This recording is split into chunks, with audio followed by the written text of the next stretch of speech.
এখন থেকে একটা কথা মনে রাখবা যে আমাদের প্রত্যেকটা দিনই হচ্ছে পরীক্ষা। আল্লাহ রাব্বুল আলামিন আমাদেরকে পৃথিবীতে পাঠিয়েছেন, দিন দিয়েছেন, রজনী দিয়েছেন, রজনীর পরে আবার ভোর এসেছে। আগামীকাল ভোরে কি হবে, আগামীকাল ভোরে আমি কি অবস্থায় থাকবো, আগামীকাল ভোরে আমি কি পাবো কি পাবো না, আদৌ কি আমি বেঁচে থাকবো, সেটা আমরা জানি না। অতএব আমাদের জীবনের প্রত্যেকটা দিনই হচ্ছে পরীক্ষা।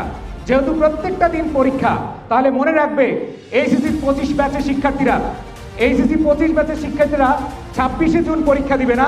তারা যদি আগামীকাল 22শে জুন পরীক্ষা দিতে বসতে হয়, তারা পরীক্ষা দিবে এরকম মন মানসিকতা নিয়েই আগামীকাল পরীক্ষার হলে যাবে। এই মন মানসিকতা যদি থাকে, ইনশাল্লাহ তোমরা প্রত্যেকেই ভালো করবে। পড়াশোনা করেছো আর না করেছো এটা কোনো ব্যাপার না।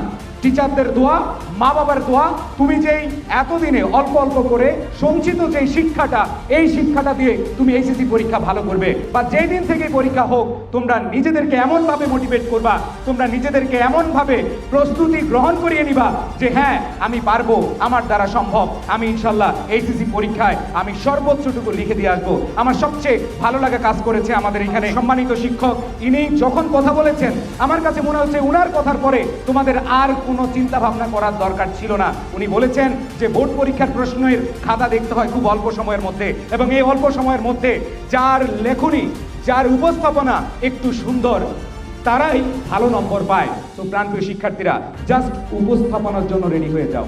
মনে রাখবা, তোমরা প্রত্যেকে মনে রাখবা, যারা ছেলে আছো ভাইয়েরা, তোমরা মনে রাখবা তোমাদেরকে মেয়ে পক্ষ দেখতে আসছে, আর যারা মেয়েরা আছো তোমরা মনে রাখবা ছেলে পক্ষ দেখতে আসছে।